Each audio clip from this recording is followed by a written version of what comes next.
From the very beginning and still to this day, we are animals. We are social, emotional creatures. And hardwired into our brain is the need for survival, at least the feeling of that need for survival. And with that comes something that is known as our imposter syndrome. And we call it syndrome because it can have a very intensive effect, much like a syndrome, but ultimately our imposter does not go away. No matter how successful we become, the imposter does not go away. No matter how old we are, the imposter does not go away. No matter the experiences that we have in our life, the imposter will not go away. And sometimes we label it by many different words. The imposter can be resistance. The imposter can be fear. The imposter can be uncertainty. The imposter can be doubt.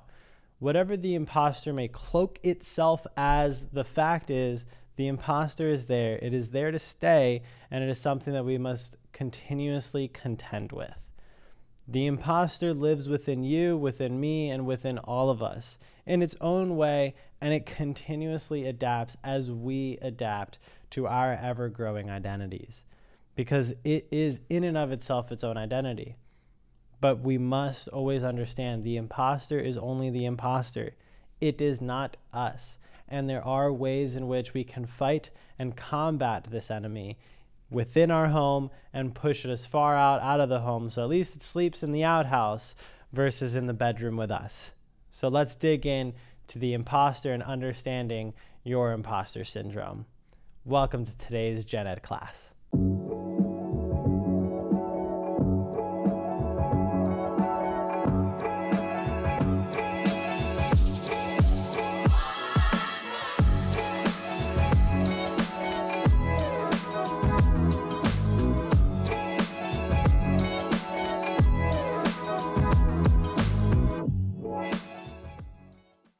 So the imposter, again, can take a lot of different forms. But from here, I'd like to go ahead and break it down into some very easy ways. And a good referencing point would be a book by Shirzad, whose last name I'm actually forgetting, but it is titled Positive Intelligence. And in it, he goes over our saboteurs. And so our saboteurs are the portions of our brain where perhaps it had a very strong rationale in our youth when it was first conceived. But the thing is, it eventually turns into a saboteur because without noticing it, we end up self-sabotaging and creating problems in places that we didn't really need to have any problems to begin with. But that's what our saboteurs are for. The first one that I always like to remember is hyper-rational. This is the one for me. I'm a hyper-rational person. I tend to do a great job of getting very clear on the rationalities and the logics and the technicalities of things. So much so that I can sabotage by hyper-rationalizing it, by making something that doesn't make any sense make too much sense, or overly justifying things that otherwise don't deserve the justification, right? Where I start to do mental gymnastics. A lot of other people do, because hyper-rationality is very much one of them. Another is people-pleasing, right? Wanting to be on other people's good side. Another will be a controller, right? The person who wants things to go a specific way, a specific direction. And you start to catch my drift a bit here. I'm not going to necessarily go through every single one, but the point is the imposter resides in all of us and manifests in different manners. So an easy tip is, for you, can we at least identify it, label it, so that it can't skirt into the shadows, right? Metaphorically, grabbing it from behind us and shoving it in front of us so that we can have a conversation, Mr. Imposter, and whoever just sent me an email. But from here, making sure that we have this conversation with the imposter and labeling it. It can be a cute name, a crappy name. You know, your imposter can literally be called Mr. Shitstain because it's a little piece of poop that is just showing up when it shouldn't be, like an annoying poop stain. Right?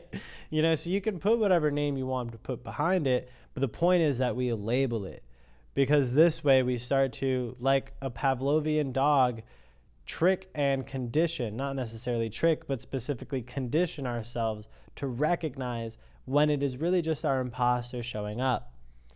An easy one I always love to reference is, for example, I would have enrollment calls with people, coaches, or aspiring new entrepreneurs.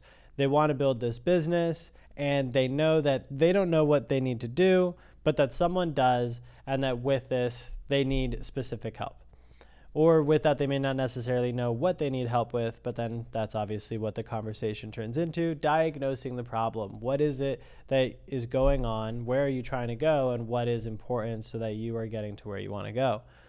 And so then from there, it's always funny because you'll have some people where they, for example, want to be a coach, but then don't want to invest into themselves to get coached. And they just want to strong arm it. Like, okay, sure. And a lot of times it ends up just being a reflex.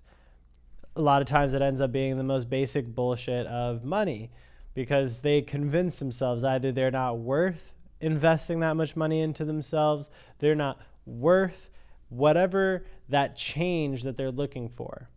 And a lot of times this then turns into that comfort zone, the imposter, the who am I to ask for more? Who am I to stand taller? Who am I to take up space in this room, right? And that's the funny part, is that why not you? Why can't you take up space in this room? Why can't you be the successful person? Why can't you be the one that people reach out to, confide in, purchase from? Why not you? But see, that's the thing that the imposter loves to do, that it loves to put these what if negativity-based questions, the glass half empty type of philosophy, versus the reality that what if there's no glass to begin with? Or better said, let's say there is a glass, and let's say that it is half full. But does it ultimately matter? Because depending on how long we hold that glass, isn't your arm going to eventually get tired of holding the glass? And so with it, what the imposter is trying to do is just make us complain about things that aren't important. Like, is it half full or is it half empty? Versus just the fact that it's managing to convince us to instead just hold the glass up until our arm gives out and we're too tired to even keep arguing, let alone realize what the imposter is doing the whole time. Convincing you to play small, convincing you to ask for less, convincing you that you should worry about what other people think. What if no one accepts you anymore? What if your family disowns you? What if somehow you're never able to earn another dollar ever again? Bro, it's just a load of BS. And you know it, I know it. But then similarly, who do you have in your life that knows about Mr. Shitstain? Huh? Who knows about the imposter that's hanging out in your bedroom every day? Because if no one knows about it, if you're not letting everyone know that this person, this thing keeps following you, who's going to hold you accountable? Who's going to challenge you? Who's going to call out the imposter to say, hey, yo, that's not you. That's the lower version of you. I want to see the higher version of you. What's that like? Where's that version of you at? I don't want to talk to this little piece of crap over here. I want to talk to the real you, the one that gives a poop and then drops it off to the side, right? Not the one that's leaving it as a stain, but the highest version of you, the one that the imposter doesn't want to see thrive, the one that the imposter wants to make sure doesn't actually come forward. Because the reality is, this is a survival mechanism. It's the same reason why people that are in abusive relationships tend to stay in abusive relationships. Or maybe they leave that one and they find themselves in another one. And oftentimes it may not even be that they're consciously, actively searching for an abusive relationship. They just somehow manage to manifest it and find themselves there. Because it's a pattern. It is something that their body has habituated itself to and continues to seek out because it is looking for survival. It is not looking for happiness. Your imposter does not care about your happiness. In fact, your imposter is not conscious. Your imposter operates only through your nervous system and through your limbic brain, and that more specifically being like your lizard brain, the fight, flight, and freeze responses. So if we want that to be a different kind of response and we want to put ourselves out of it, we have to be able to recognize when, like, oh crap, I just accidentally went into my lower level lizard brain, Mr. Imposter. So maybe, hey, that could be a good name for your imposter, Mr. Lizard. right? A little bit more appropriate than the one I was saying. But you get where I'm going with this, I hope. That it's something that we must contend with, but it is something that we can also continuously and easily contend with, so much so if we just put our attention and our awareness around it and then allow ourselves to compartmentalize it and push it to the side. But we can't fix something we don't know. And again, the first key here is awareness to it. If you ever find yourself thinking small, acting small, playing small, that's probably your imposter. Right now, could you possibly dream a little bit bigger? When you think of the current goal that you have, if you don't have a goal, that's your imposter just telling you shouldn't have goals. That's dumb. Get a goal. And if you do have a goal, what would it be like if you 10x'd it? Go Grant Cardone style with it. 10x. What would that look like? Now, what would it look like if you 10x that? And then what would it look like if you 10x'd it one more time? Right? And if you start to find where your mind, your mental, your mindset starts to butt up against this much bigger thinking, those are the walls that your imposter has managed to lay while you've been sleeping over the course of time. And now that you know that the wall is there, it's time to start breaking through them, huh? Again, it's awareness. And again, the imposter is just going to continue to then, okay, you broke down that wall, well, I'll go ahead and set up another fence, another wall, another perimeter further away. And then that becomes your new growth objective, right? The new comfort zone for you to burst through. And that's kind of the fun part, because low key, our imposter keeps us in check. It makes sure and lets us know when we're getting comfortable. Because if we keep seeing it, well, hey, it's just like playing a video game. If you find enemies on your path, you're probably on the right path. So keep going.